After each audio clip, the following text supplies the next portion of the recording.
Good morning, everybody. We are live here from the birdhouse after taking a little bit of time off, and we are already into the month of September.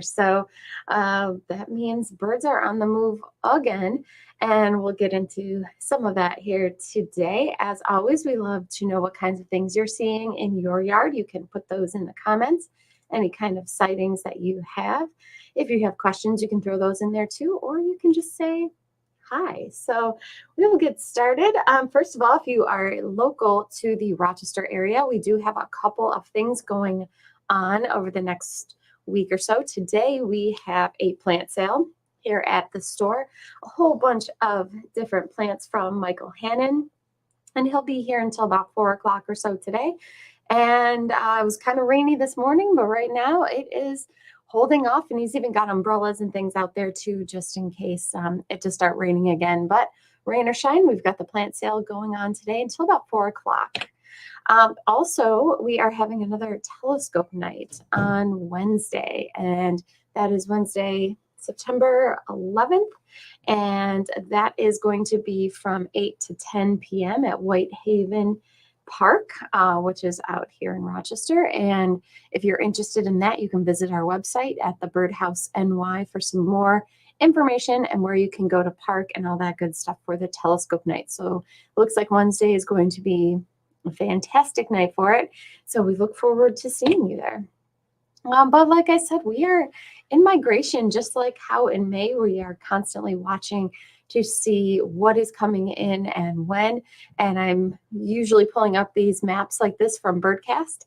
Now we've got the reverse. All those birds that came up north for the spring, they are going back down south for the fall and winter. So it's that time of the year where a lot of birds are passing through.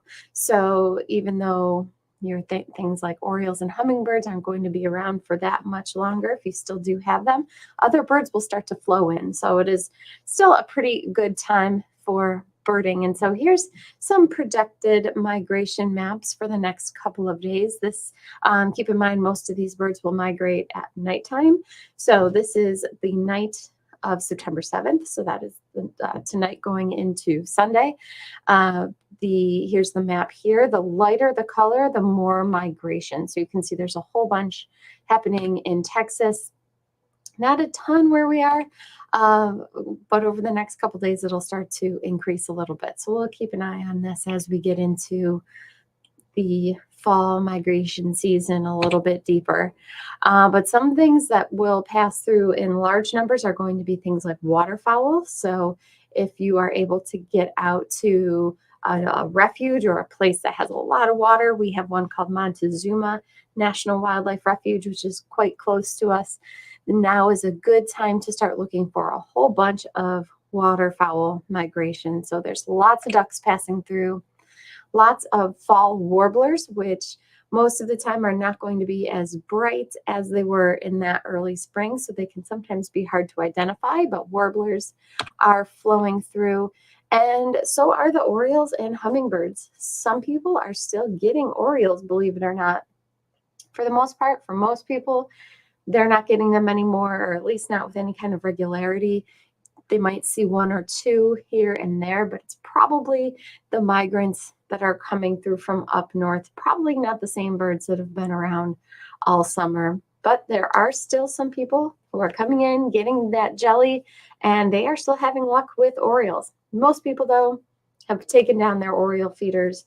And usually the rule of thumb is if it's been a week or 10 days since you've seen the bird, you can always take that feeder down because they're probably on their way and out of the area. But that being said, because it is migration time, there are still some that will flow through. So it can't hurt by any means to keep those feeders up, especially with the hummingbirds. It is important to know too that having a feeder up won't stop the birds from migrating in any way. They just have that urge to do it naturally. So even if there is a food source around, that's not going to stop them from going further south. So hummingbirds, people will report throughout the month of September, we'll get reports of people with hummingbirds, especially just like those orioles, they are migrating through. And a lot of the times in the fall, even if you didn't have luck with hummingbirds in the spring coming to feeders, they start coming to feeders a lot more often in the fall. It seems like the last few years. So it's not too late to see those hummingbirds coming to your feeders.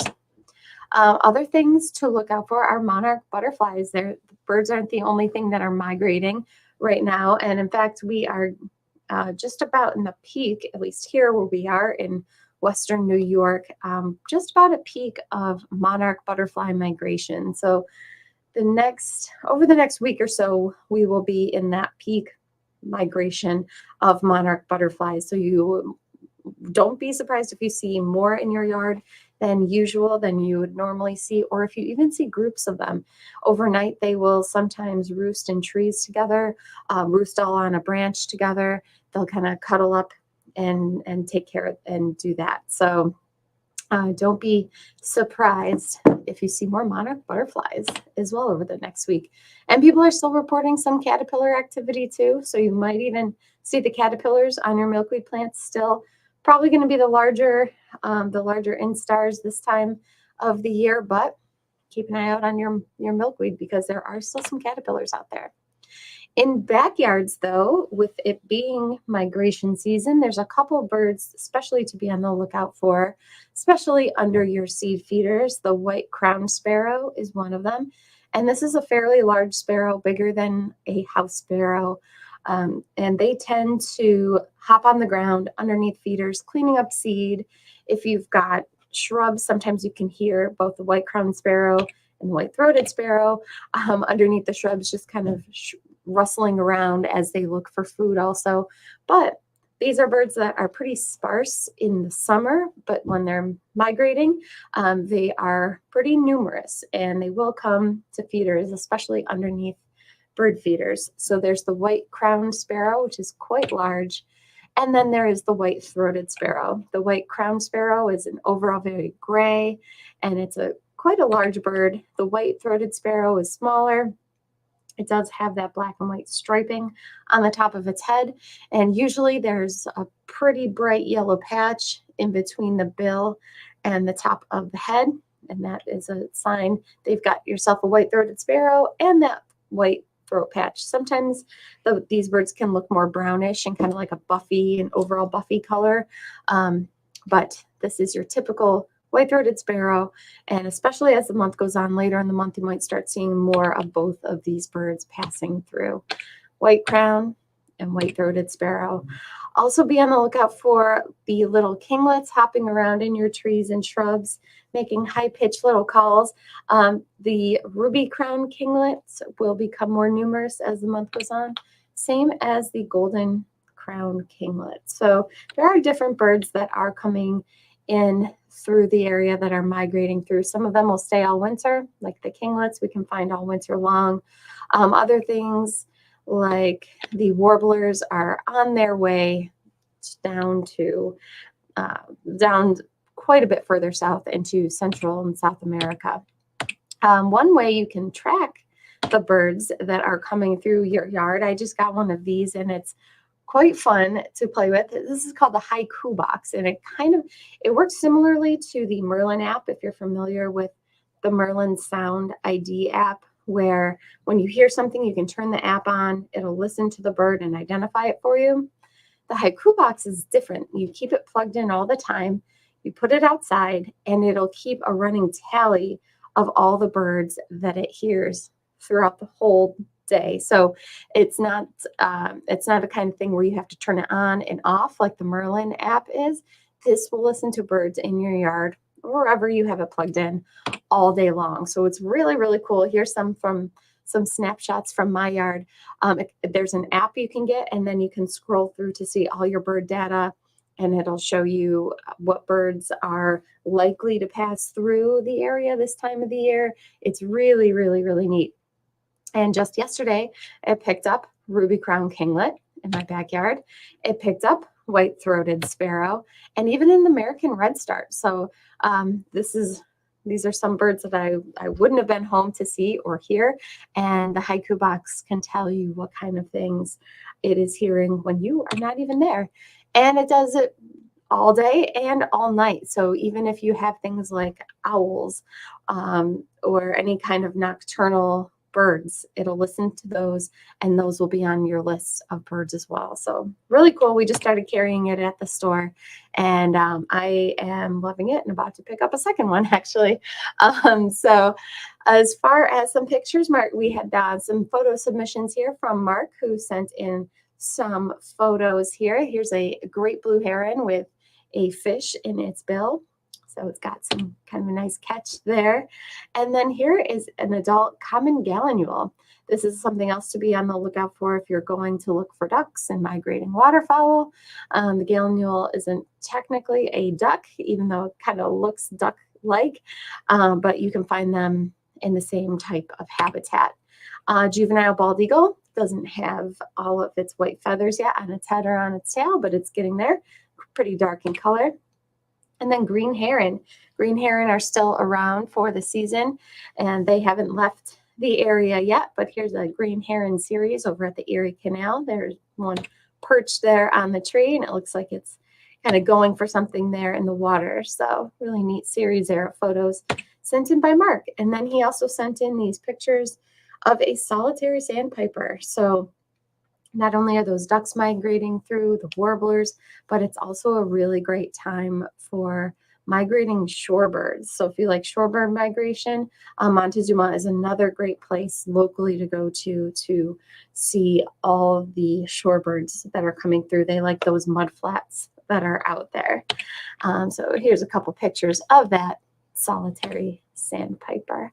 So that is everything I have for you guys today. Looks like some of you guys are on. Steel Monkey's on. It says, I absolutely love the fall. My birdhouses, feeders, and bird baths look so nice set up with the fall decor. Whenever I put something new out, all the birds come to investigate. Very cool. Yes, it's a lovely time of the year, and as the temperatures start to drop, you might see birds getting more active in your yard looking for food. So if you've got your feeders out, you might start to see more of a diversity of birds coming to those as food gets more scarce.